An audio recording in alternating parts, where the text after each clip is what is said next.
Hazard perception is not a new concept, but it's a critical skill for protecting your safety at work and at home.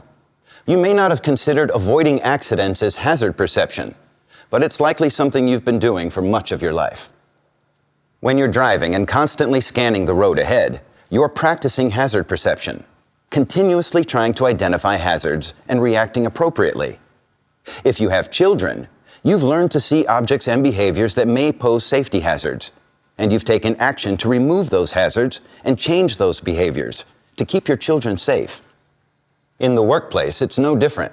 Recognizing hazards and behaviors that can compromise safety is no less important at work than it is at home and on the road. The problem is we may have grown complacent and no longer see the hazards that are right before our eyes.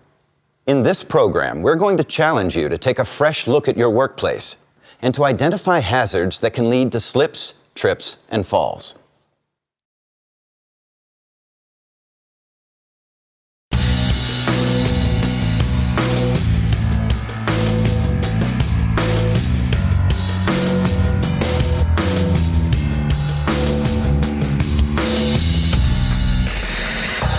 How serious is the problem of slips, trips, and falls?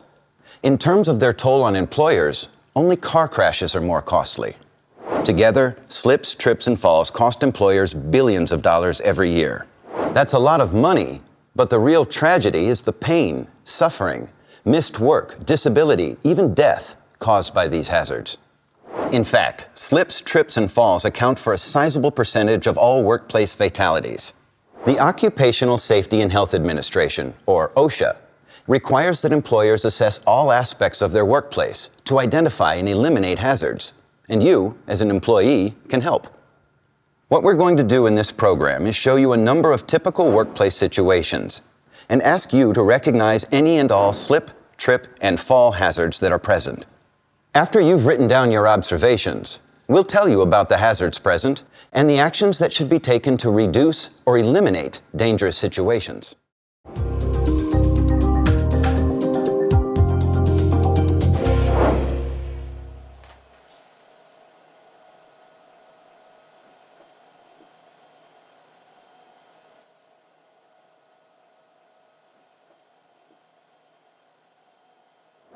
Think about what you just witnessed and take a moment to list the hazards you saw.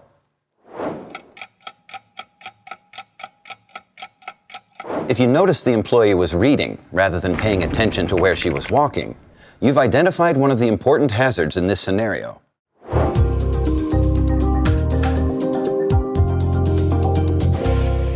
Our next scenario includes both housekeeping and ladder issues.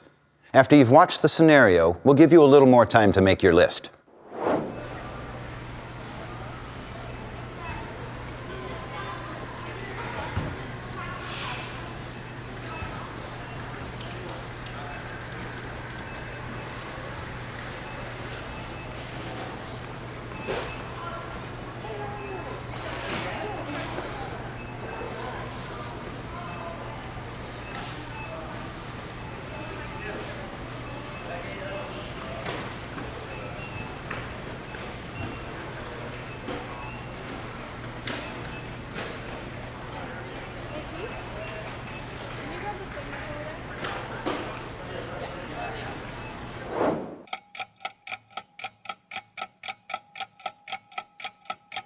I bet you noticed that there weren't any paper towels in the dispenser.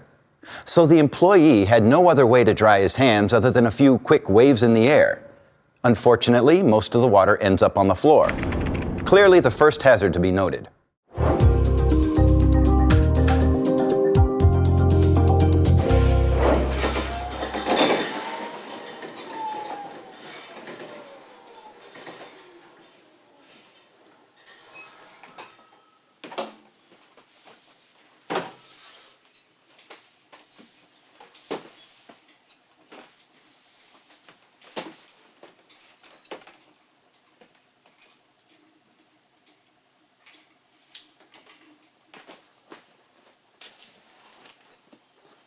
Sean, hey, glad I caught you. Make sure you respond to the company picnic email. Alright. Yeah, you gonna be there? You're not going? No?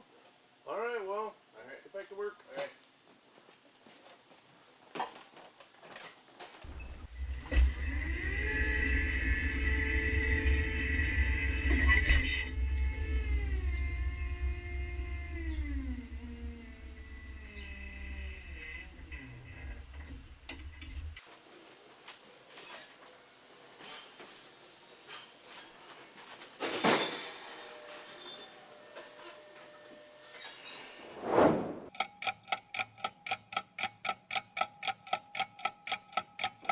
This scenario is littered with a number of hazards and hazardous behaviors.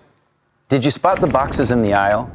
Not only are they tripping hazards for pedestrians, they also inhibit the proper placement of the order picker next to the racks.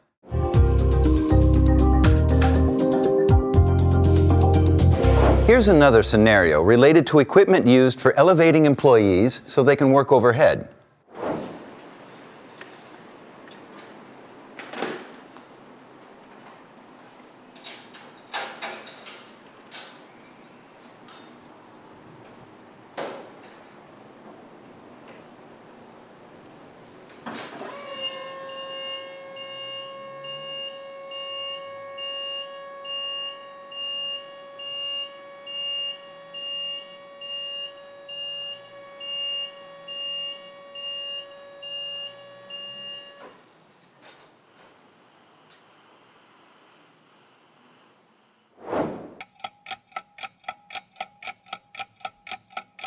Scissor lifts are commonly used in many workplaces to reach areas or heights not otherwise accessible by ladders.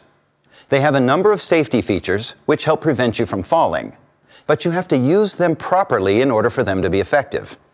Did you notice that the operator failed to use the safety chain properly?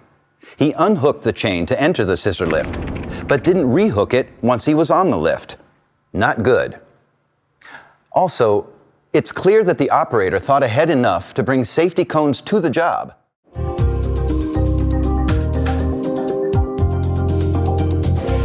Well, how did you do on our hazard perception challenge? Hopefully you were able to spot some of the more obvious hazards, and maybe some that were less noticeable too.